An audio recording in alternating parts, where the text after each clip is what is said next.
Damian Cross signed the divorce papers the same way he signed billion-dollar acquisitions, without hesitation. The Manhattan skyline stretched behind him through the floor-to-ceiling glass walls of his Park Avenue office, the late afternoon sun turning the Hudson River into liquid gold. On the polished walnut conference table lay a single cream envelope. Inside it was the end of his marriage. He uncapped his Mont Blanc pen slowly, almost ceremonially. "Have it delivered tonight," he told his attorney without looking up. His voice was calm, controlled. Final. Across from him, Lila Monroe stood by the window, arms folded, her reflection layered over the city like she already belonged to it. She didn't speak. She didn't need to. Her presence alone reinforced what Damian believed. Evolution required shedding weakness. And in his mind, Savannah was weakness. She had grown quiet over the past year, too sensitive, too withdrawn, not polished enough for the board dinners at the plaza, not strategic enough for the future he was building. A billionaire CEO couldn't afford emotional distractions, especially not a pregnant wife who no longer fit the image. 5 months pregnant. He pushed the thought aside. "She'll land on her feet," Damian muttered. "She always does." What he didn't know, what no one in that room knew, was that the quiet woman he was discarding had walked away from something far larger than his tech empire.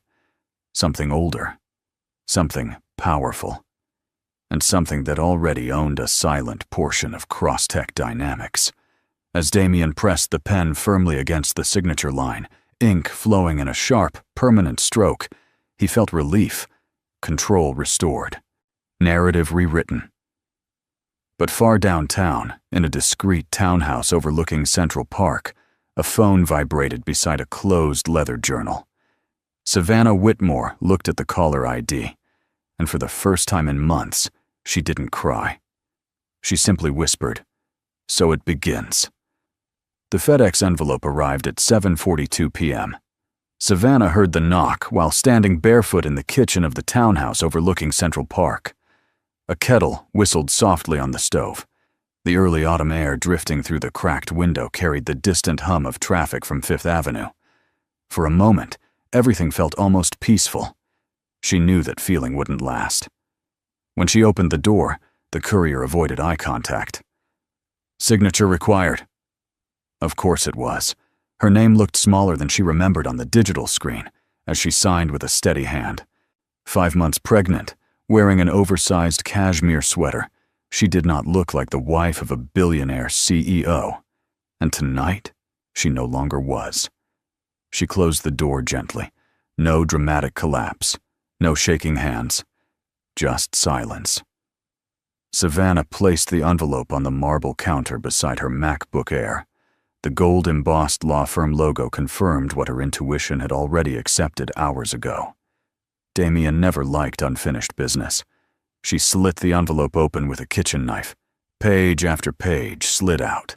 Asset disclosures, property transfers, relocation clauses. A 72-hour vacate notice for the Park Avenue penthouse. Temporary spousal support capped at a number that would have insulted her if she didn't know exactly why it was structured that way. He thought she had nowhere to go. Her hand instinctively moved to her stomach. The baby shifted, a small flutter beneath her palm. "I know," she whispered. "I know." There was one paragraph that made her pause, a request for a paternity test. The air in the room changed. Not rage, not hysteria. Something colder. Outside, the Manhattan skyline glittered like nothing had happened. Damian was probably at the plaza by now, shaking hands, building alliances, rewriting his future. He believed he had calculated every risk. What he didn't calculate was the trust fund structured 20 years ago under a different last name, or the voting shares quietly held in escrow. Savannah gathered the papers neatly, slid them back into the envelope, and closed her laptop without opening it. Then she reached for her phone. There was only one person she needed to call, and for the first time in years, she was ready to use her real name. The chandeliers inside the plaza shimmered like falling diamonds. Damian Cross stood beneath them with effortless confidence, one hand resting lightly at the small of Lila Monroe's back. Cameras flashed as they entered the grand ballroom, the Manhattan elite already gathering for the annual Innovation and Capital Summit. Champagne flowed, laughter echoed. The skyline beyond the tall windows glowed against the darkening sky. He looked composed, unbothered, victorious. "Mr. Cross," a reporter called smoothly, stepping forward. "Is it true you've separated from your wife?" Damian adjusted his cufflinks, platinum, understated, deliberate. "We've chosen different paths," he replied evenly. "I wish her well." Lila's red Dior gown caught the light as she tilted her head closer to him, a silent reinforcement of the image he wanted the world to see. Strength, progress, forward motion, no vulnerability. Inside, however, something flickered. Not guilt, but irritation. The timing wasn't ideal. The SEC inquiry rumors had already stirred unease in the market. Personal headlines were a distraction.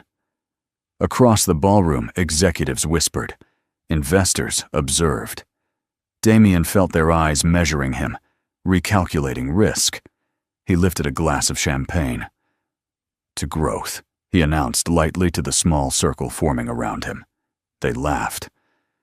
But at that same moment, in a quieter corner of Manhattan, Savannah sat alone in the townhouse library. A single lamp illuminated the leather-bound spines lining the shelves. Her phone buzzed again and again with news alerts. Crosstech CEO appears solo at gala. Insiders confirm divorce filing. Pregnant wife absent. She didn't open the articles. Instead, she opened her laptop. The Caldwell Sovereign Capital portal required a secondary authentication code. She entered it calmly.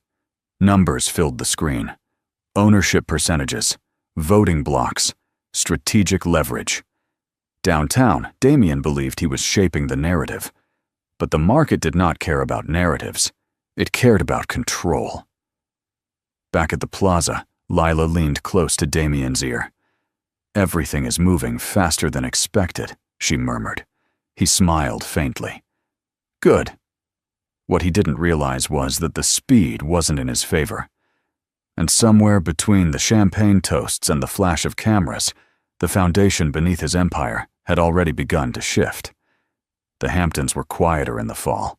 Some Everett Caldwell stood alone on the terrace of his oceanfront estate, the Atlantic stretching endlessly beyond manicured hedges and white stone balustrades. The wind carried salt and distance.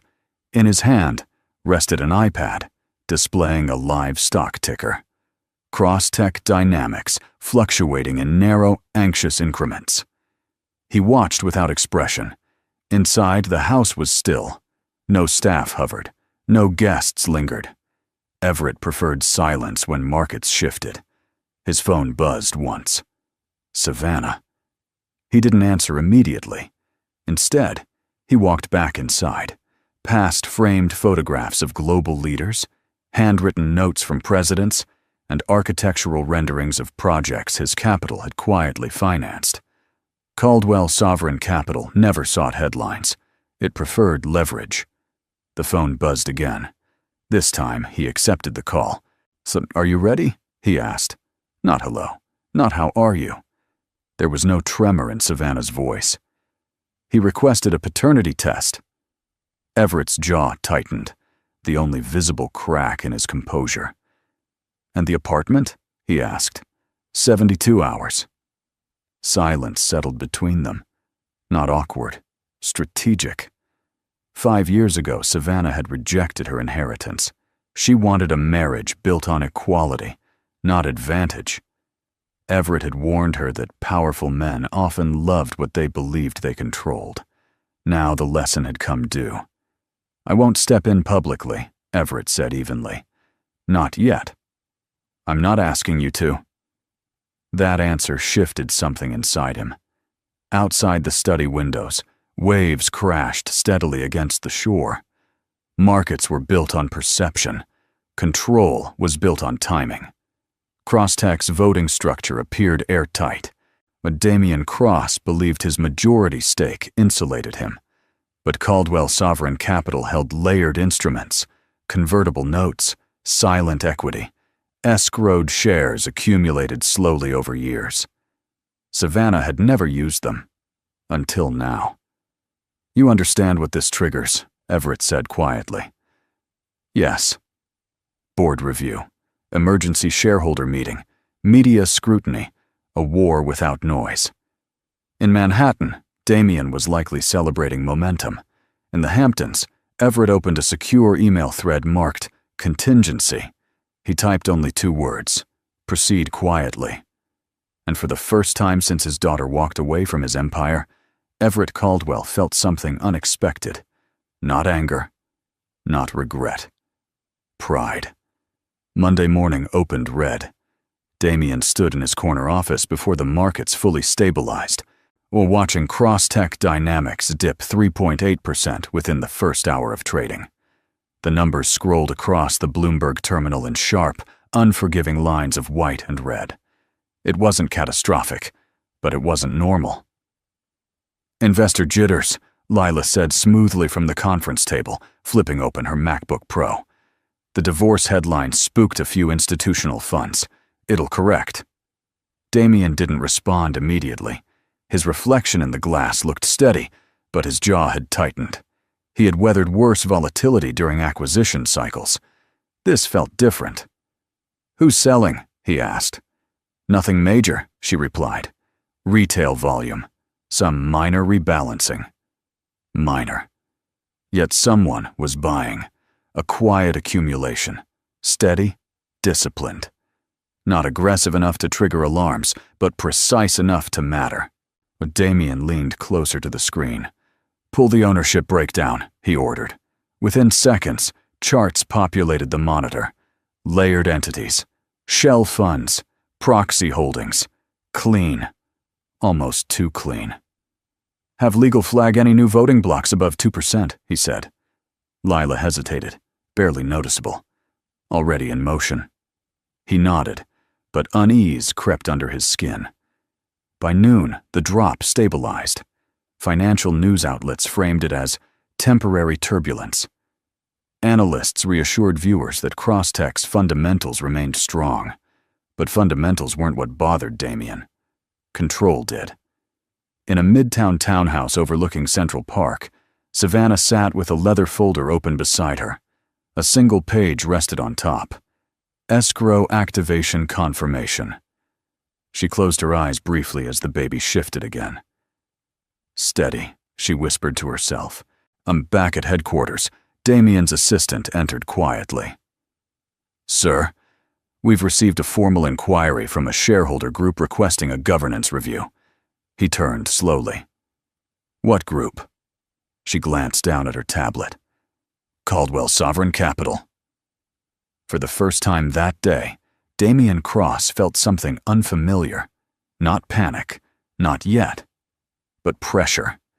The kind that builds silently beneath foundations, long before buildings fall. The prenatal clinic on Madison Avenue smelled faintly of antiseptic and lavender. Savannah sat alone in the softly lit examination room, her coat folded neatly over the back of a chair. A muted television in the corner played a daytime talk show no one was watching. Outside the window, Manhattan moved at its usual relentless pace. Taxis weaving, pedestrians rushing, life continuing.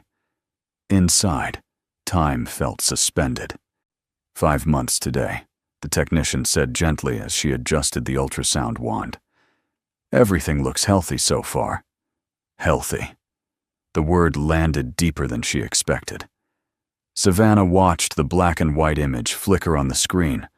A small curve, a steady rhythm, proof of something innocent growing in the middle of chaos. Her phone buzzed against the counter. Unknown number. She ignored it. A second buzz followed. A notification from a financial news app. Crosstech stock rebounding slightly after its morning dip. Analysts praising Damian's decisive leadership during personal transition. She almost laughed. "Would you like to know the gender?" the technician asked. Savannah hesitated. "Yes." A brief pause. A soft smile. "It's a boy." The air shifted again. Not heavy, not fragile. Different. She pressed her palm gently to her stomach. "Hi," she whispered under her breath. For a fleeting second, the pain of the divorce, the humiliation of the paternity clause, the looming board battle, all of it faded beneath something far more powerful. Responsibility. Strength. When the appointment ended, she scheduled the next visit herself. No assistant, no driver waiting outside, just her and the quiet echo of her own footsteps in the hallway. As she stepped onto Madison Avenue, the autumn wind brushed against her hair. She pulled her coat tighter and opened her phone. Missed call. Damian Cross. She stared at the screen. He had never called during work hours before. Not once. The phone buzzed again. This time, a secure notification from Caldwell Sovereign Capital. Emergency shareholder session confirmed. Savannah exhaled slowly. Damian thought this was about custody leverage. He thought it was about money. But as traffic lights changed and the city roared around her, Savannah realized something he hadn't yet understood. This wasn't about survival anymore. It was about legacy. The elevator ride down from the Park Avenue penthouse felt longer than it ever had. Savannah stood alone inside the mirrored walls, one hand resting lightly on her stomach, the other gripping the handle of a single carry-on suitcase. The digital panel counted down the floors in silent red numbers. 42, 38, 31. 5 years of marriage reduced to one suitcase. She had returned only once after receiving the 72-hour notice, not to argue, not to plead, just to collect what mattered. Her MacBook Air, a leather-bound journal, 3 books from her nightstand, while including a worn copy of Meditations. Everything else, the designer furniture, the art curated for Damian's image, the walk-in closet lined with couture, felt like stage props from a life already dissolved. The elevator doors opened into the marble lobby. The doorman straightened awkwardly when he saw her. "Mrs. Cross," he began. She offered a soft correction. "Whitmore." The name felt unfamiliar on her own lips, yet grounding at the same time. Outside, Fifth Avenue moved with its usual indifference. Black SUVs idled at the curb. A woman in heels hurried past, talking into her iPhone. No one noticed the pregnant woman quietly stepping away from a building that had once symbolized power. Across town, Damian was in a strategy meeting. "Contain the narrative," he instructed sharply, a pacing in front of a wall-mounted display showing ownership charts. "The Caldwell inquiry is procedural, nothing more." But as Savannah's car pulled away from the curb, not a chauffeured Mercedes this time, just a simple black sedan she'd ordered herself, a notification pinged across every board member's secure inbox. Escrow conversion initiated. Voting rights, pending activation. Damian's assistant froze mid-sentence in the conference room. "Sir, you need to see this." Back in the car, Savannah looked out at the Manhattan skyline shrinking behind her. She didn't cry. She didn't look back. She simply opened her phone and typed a short message. "I'm ready." Some departures are defeats, others are declarations. And Damian Cross had just lost more than a wife. He had lost the illusion of control. By Tuesday afternoon, the boardroom felt colder than usual. Damian stood at the head of the long glass table, sleeves rolled precisely to his forearms, projecting control. Behind him, a floor-to-ceiling screen displayed Crosstech's ownership map, neat, layered, and suddenly unstable. "Escrow conversion doesn't automatically shift majority," he said firmly. "It's procedural leverage, nothing more." Around the table, directors exchanged glances. Procedural didn't usually move markets. Lila Monroe sat to Damian's right, composed as ever. Her charcoal blazer was sharp, her posture immaculate. She had always been the steady one during turbulence. "Investor sentiment is sensitive," she added smoothly. "If we appear defensive, it feeds speculation. We stay calm." Damien nodded. He trusted her. What he didn't see was the second phone resting face down beside her legal pad, a private line separate from company devices. That phone vibrated once, a single coded message, position secured. Hours earlier, Lila had finalized a quiet transfer, not of Crosstech stock, but of her personal holdings. She had exited just enough to protect herself before the next phase unfolded. Damien believed Caldwell Sovereign Capital was testing him. He had no idea that another fund, Orion Strategic, had been receiving carefully curated financial whispers for months. Not lies, just timing. Inside information delivered at moments that maximized volatility. And Lila had been the one guiding the rhythm. Back at headquarters, a junior analyst entered the boardroom with pale urgency.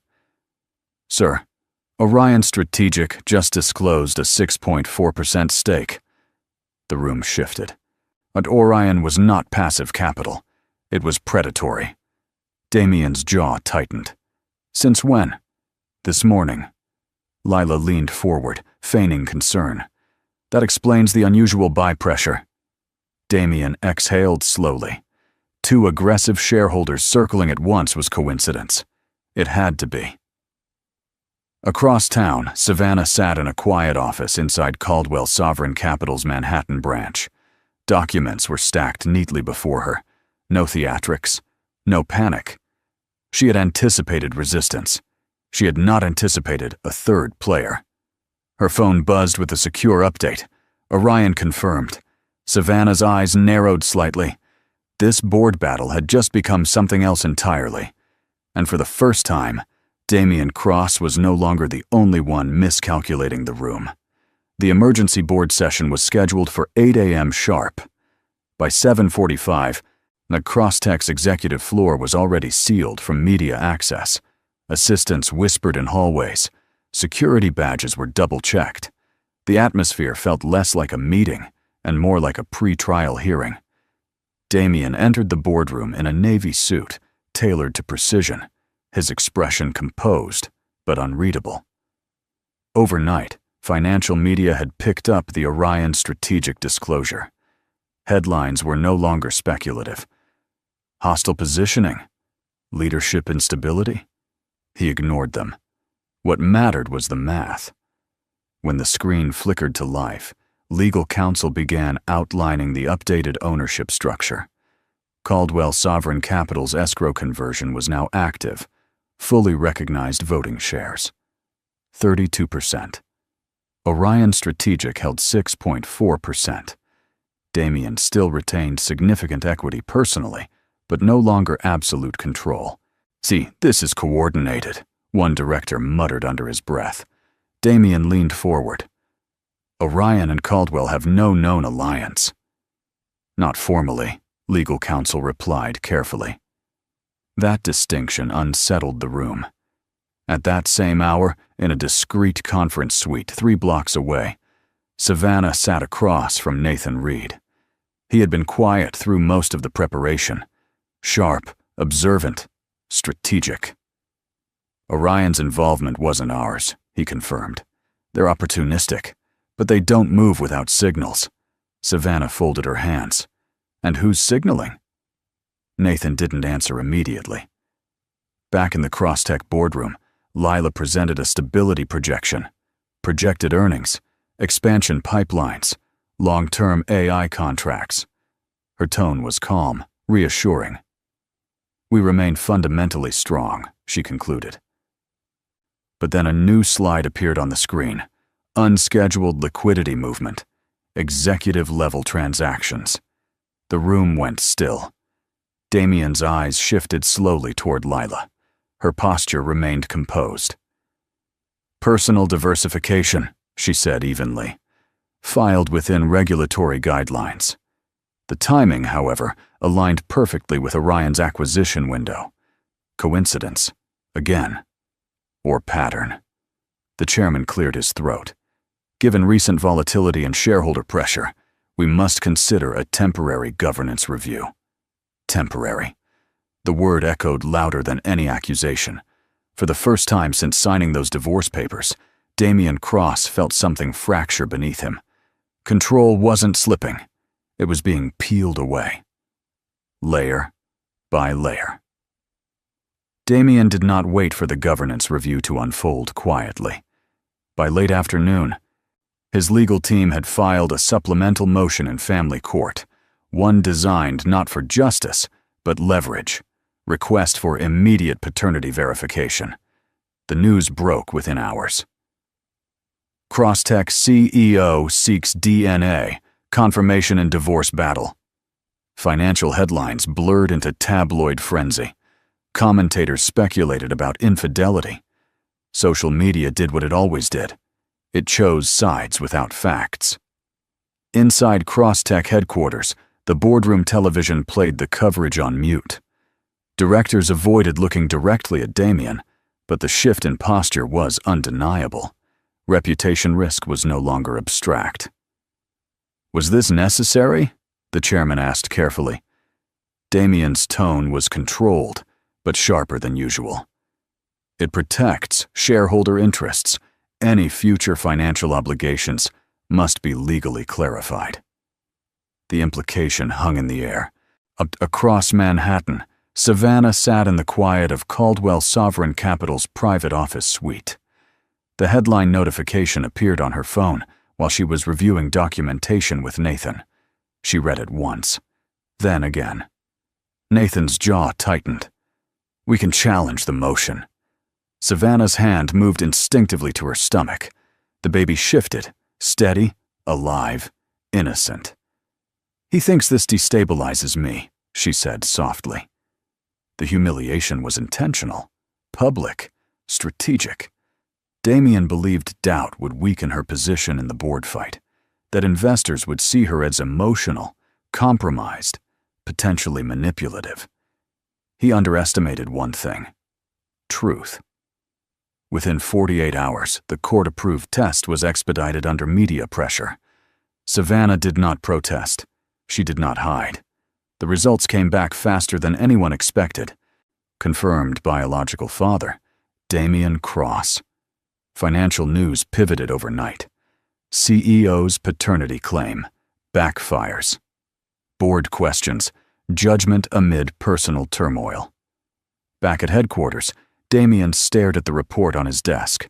The clean, clinical language offered no room for reinterpretation. For the first time since this began, something inside him faltered. He had meant to corner her. Instead, he had exposed himself. And somewhere beyond, stock charts and shareholder percentages, a deeper consequence was forming, one he had not yet calculated. The private dining room at the Ritz-Carlton overlooked a muted stretch of Manhattan, the late afternoon light filtering through tall windows in quiet gold. Damian arrived first. He had chosen the location deliberately. Neutral territory, understated luxury, controlled environment. His Rolex caught the light as he checked the time. 4:58 p.m. At exactly 5 o'clock, Everett Caldwell entered.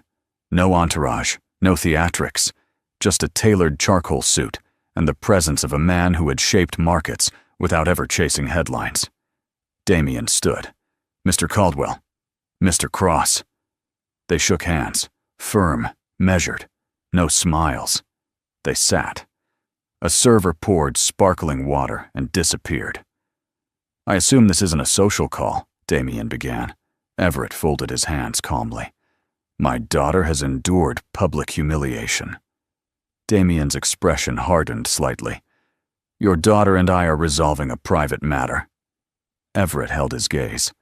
You made it public. Silence lingered between them, not tense, but heavy with implication. You're leveraging corporate pressure to influence a divorce, Damian said carefully. Everett tilted his head. I'm protecting shareholder interests.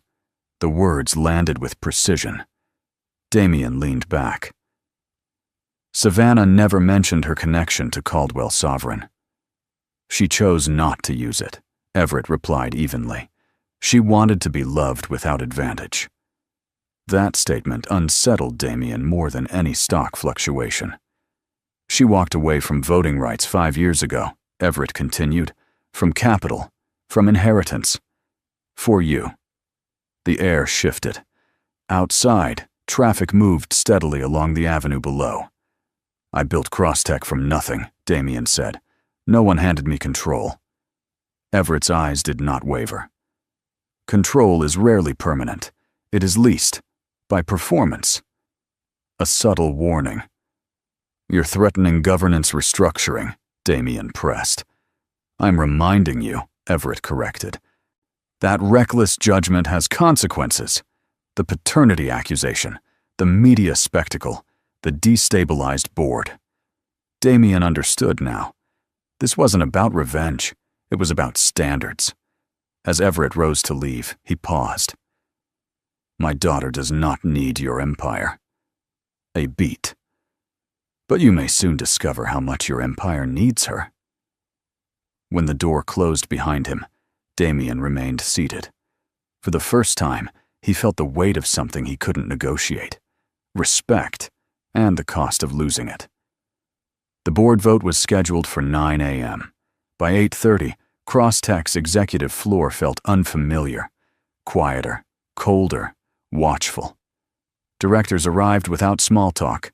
Legal counsel sat closer than usual. Even the assistants avoided eye contact. Damien stood at the head of the table, hands braced lightly against polished glass. He had barely slept. The paternity report had backfired.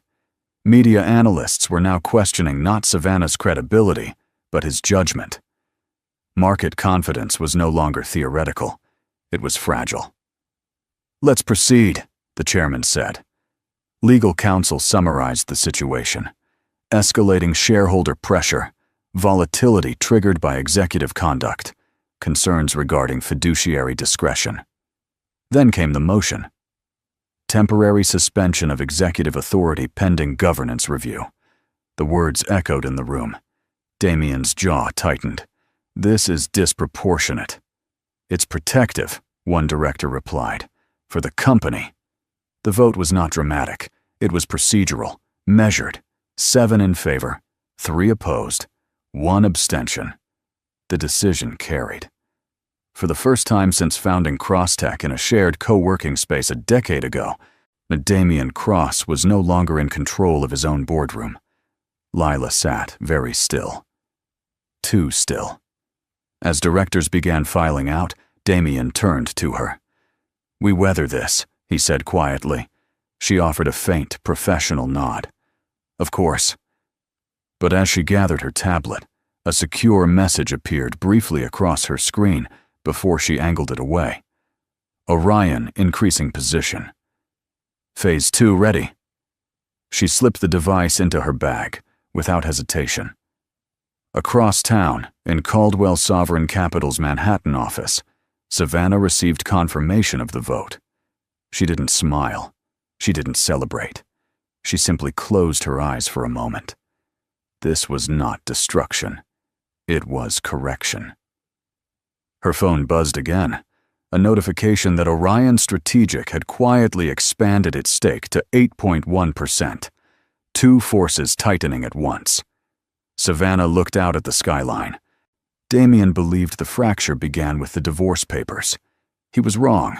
It began the moment he mistook power for permanence, and the deeper break had only just started. The headlines changed tone by Thursday morning. What had started as a divorce scandal was now framed as executive instability. Board suspends Crosstech CEO. Questions mount over internal liquidity shifts. Damien read them alone in his office, technically still his, though access permissions had already begun shifting quietly around him. His name remained on the door. For now. Across the city, Orion Strategic filed an updated disclosure. 8.1% became 9.3%. That kind of acceleration wasn't random. In the Crosstech interim leadership meeting, forensic accountants presented new findings. Executive-level stock liquidations had occurred just hours before the governance suspension vote. All properly filed, all technically legal, but strategically precise. Damien's eyes slowly moved toward Lila. She didn't flinch. "It was diversification," she said calmly. "I reduced exposure during volatility. That's prudent, not criminal." The room remained still. Prudent if you weren't simultaneously encouraging leadership stability in public statements. The chairman folded his hands. "Orion's acquisitions align almost perfectly with your divestments." Coincidence again. But patterns were forming. Lila leaned back slightly, her tone measured. "Are we now punishing executives for protecting personal assets?" The question deflected responsibility, yet the timing lingered. After the meeting adjourned, Damien followed her into the hallway. "Tell me you didn't coordinate with Orion," he said quietly. Her expression softened, just enough to suggest concern. "I protected myself," she replied. "You should have done the same." The words landed heavier than accusation. Across Manhattan, Savannah received a secured update from Nathan. "We have confirmation. Communication trails exist. Not public yet." Savannah closed her eyes briefly. She had anticipated conflict. She had not expected betrayal this layered.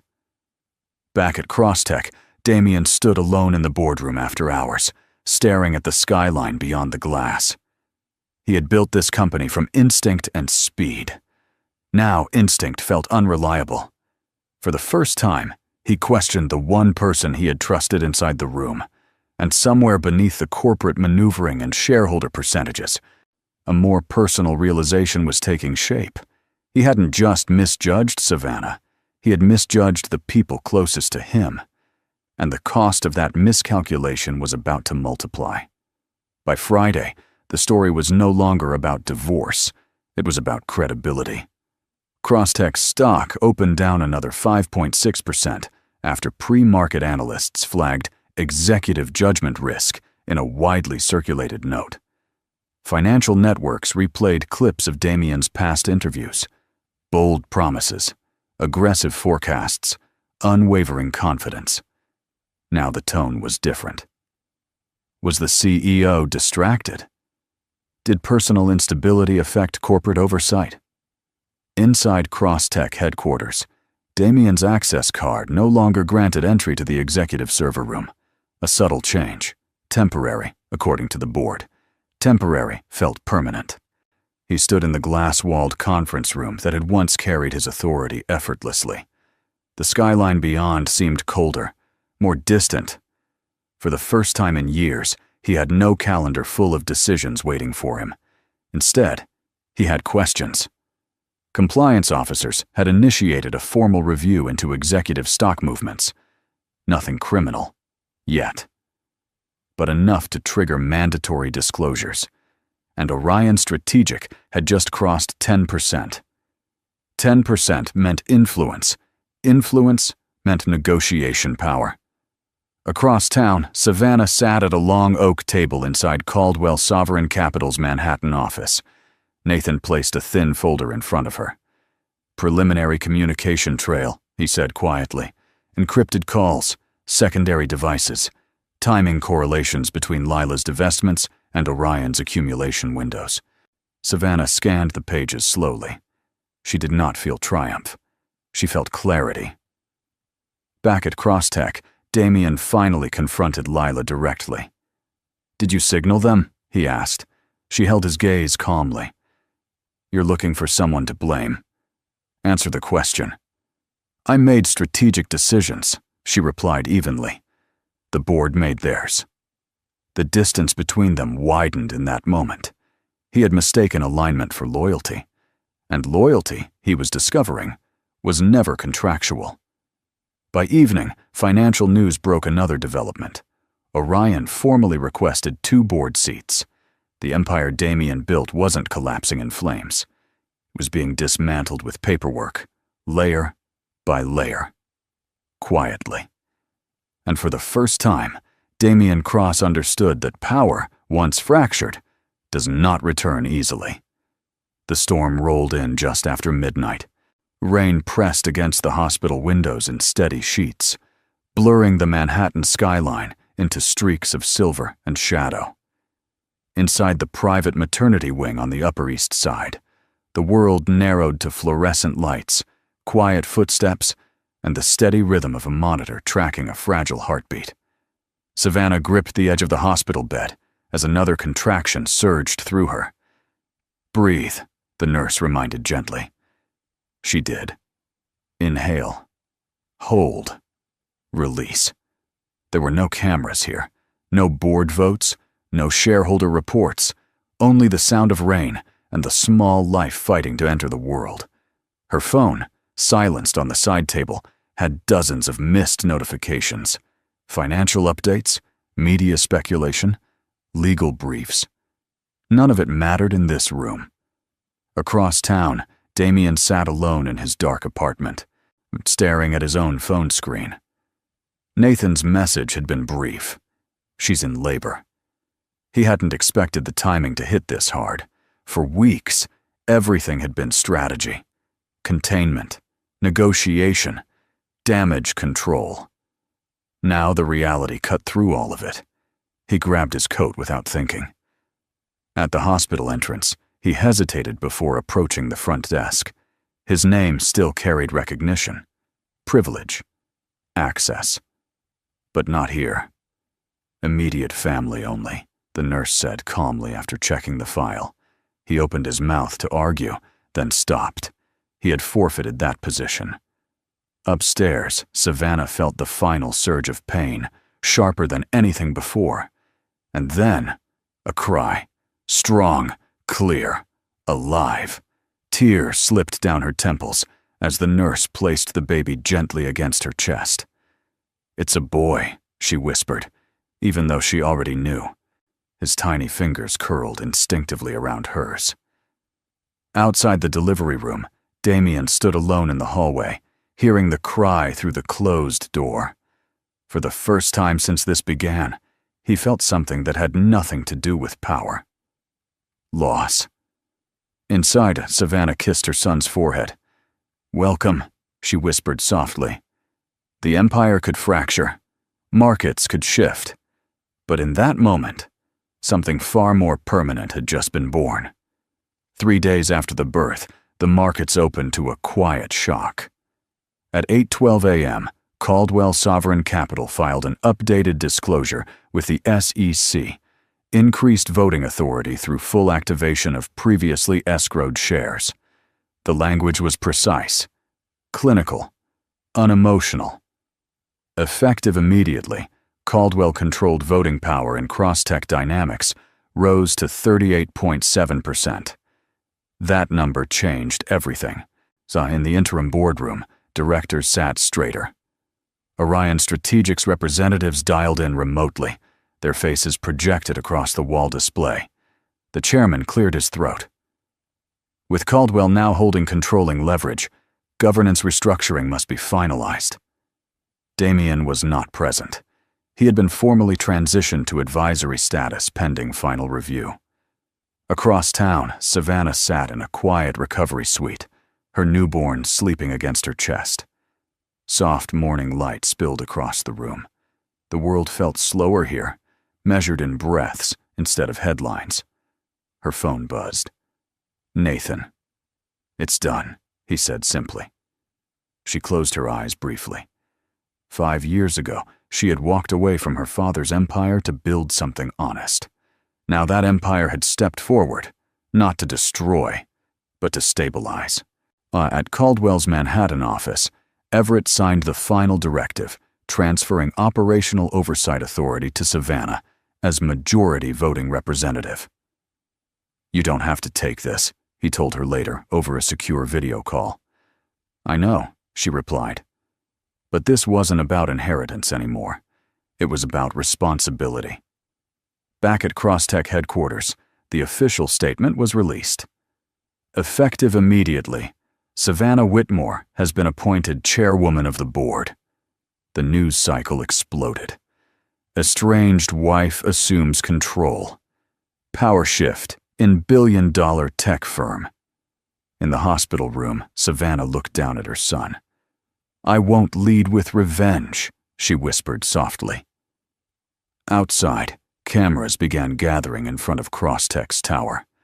Inside the building, employees read the announcement in stunned silence. Then Damien watched the notification appear on his phone. For the first time since signing the divorce papers, he understood the full weight of what he had dismissed. She had never needed his empire.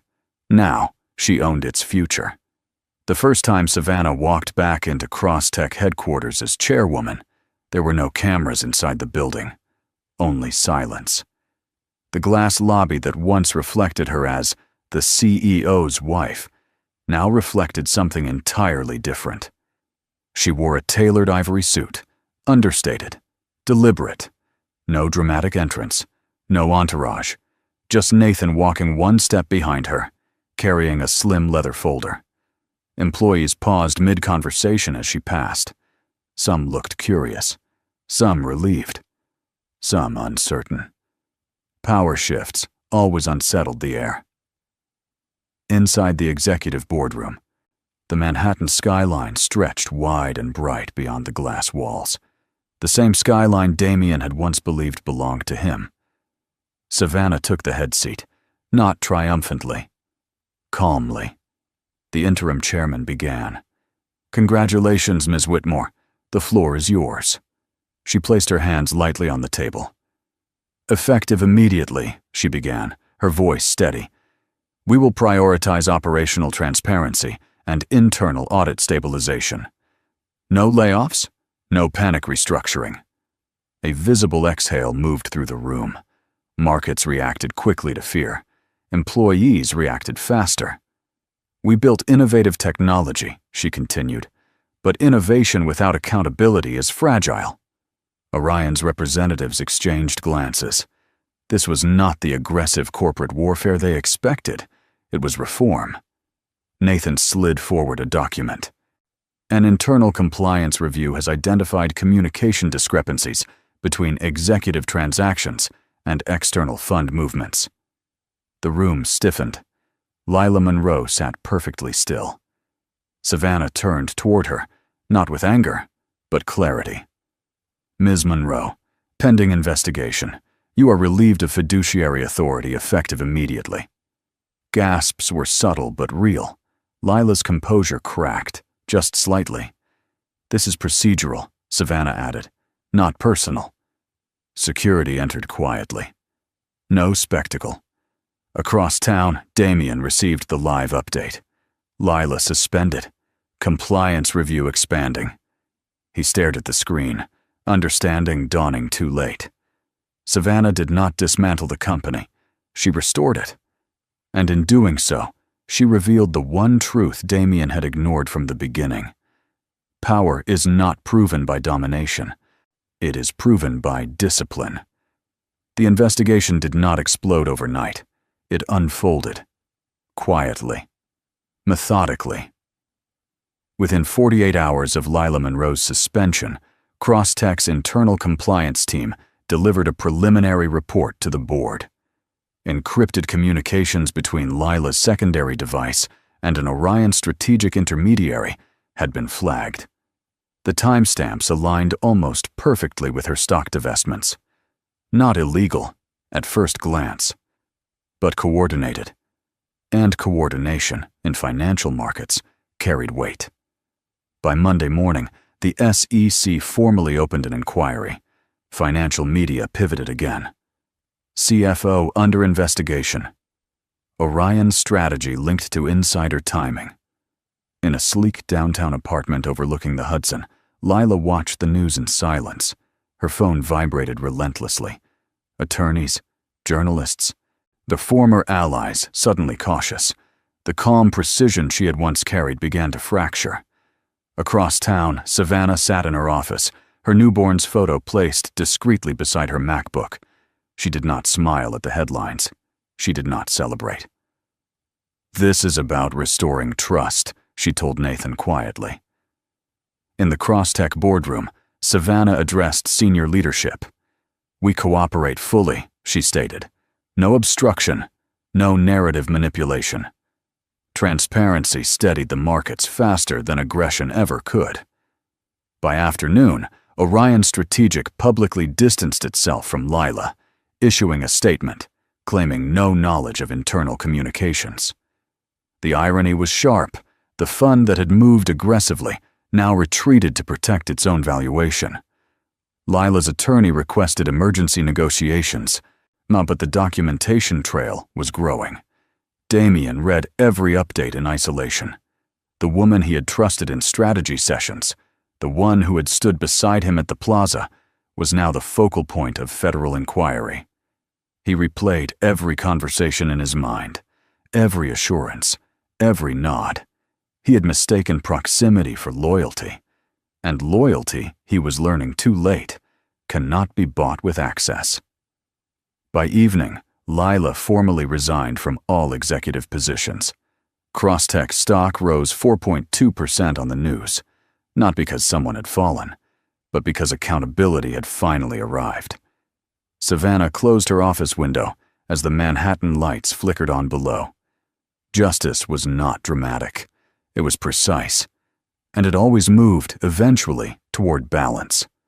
The final board vote was not dramatic. It was definitive.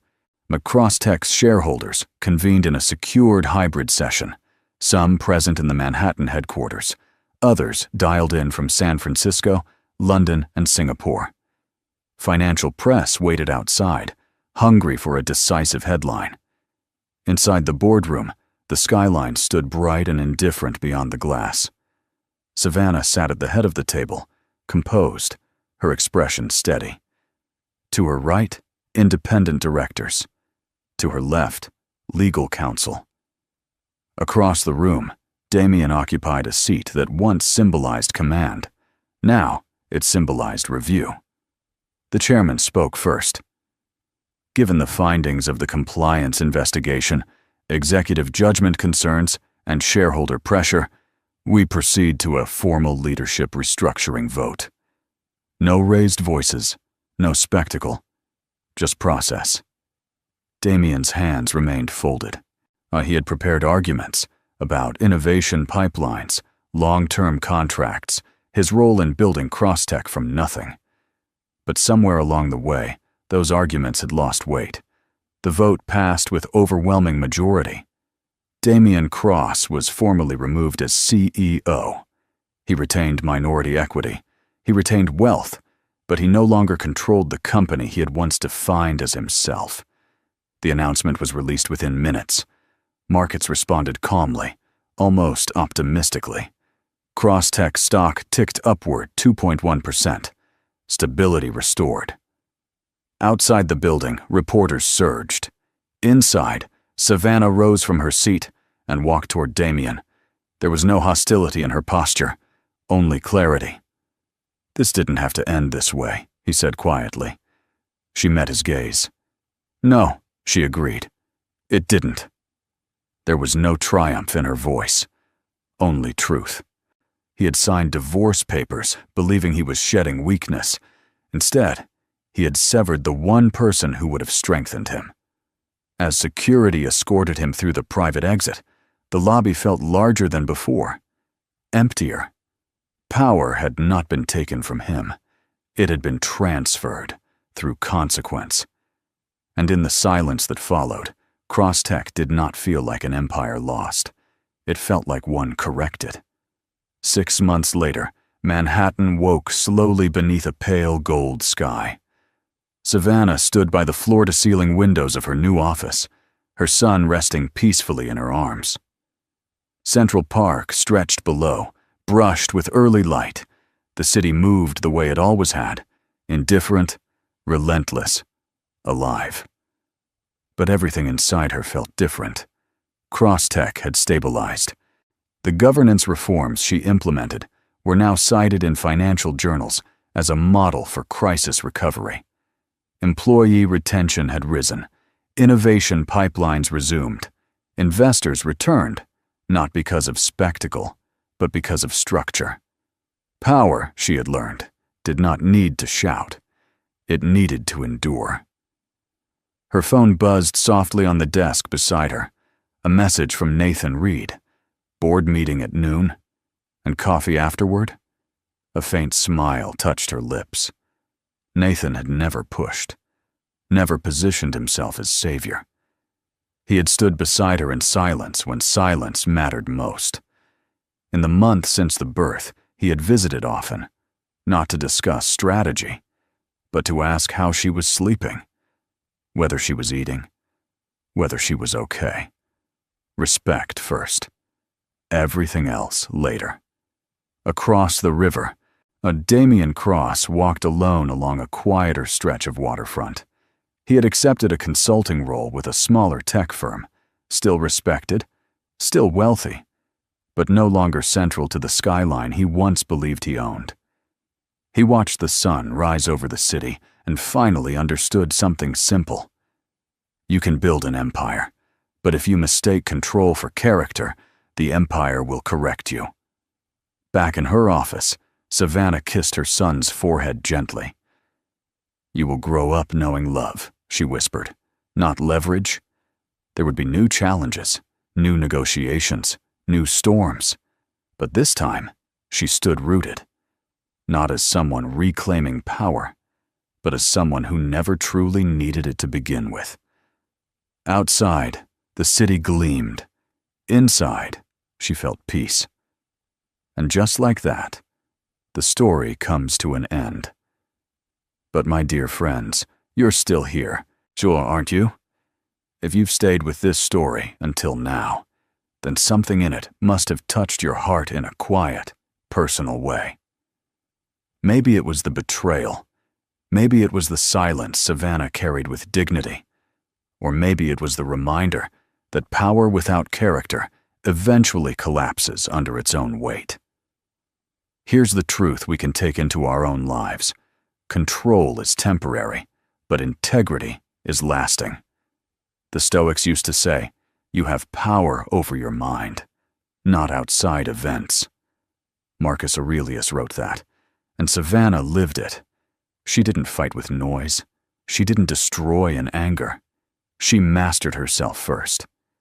And in doing so, she regained everything that truly mattered. This story isn't about revenge. It's about self-respect. It's about understanding that when someone underestimates you, you don't respond with chaos. You respond with growth. And sometimes, the greatest comeback is simply becoming unshakable. So if this story meant something to you, if it reminded you of your own strength, take a second. Like this video. Share it with someone who needs courage today. And subscribe to the channel so we can keep growing together. Because the real empire we're building here, it's resilience. This story is a work of fiction created for entertainment, emotional reflection, and storytelling purposes only. While it references realistic settings such as Manhattan, corporate boardrooms, and recognizable financial institutions, the characters, companies, and events portrayed are entirely fictional and not intended to represent any real individuals, organizations, or ongoing legal matters. Themes involving divorce, corporate governance, financial investigations, and personal conflict are dramatized to explore emotional growth, accountability, and resilience. No claims are made about real-life business practices, specific companies, or public figures. The narrative does not provide legal, financial, or investment advice. Viewer discretion is encouraged, and the purpose of this content is to inspire thoughtful reflection on integrity, responsibility, and personal strength, rather than to depict factual events.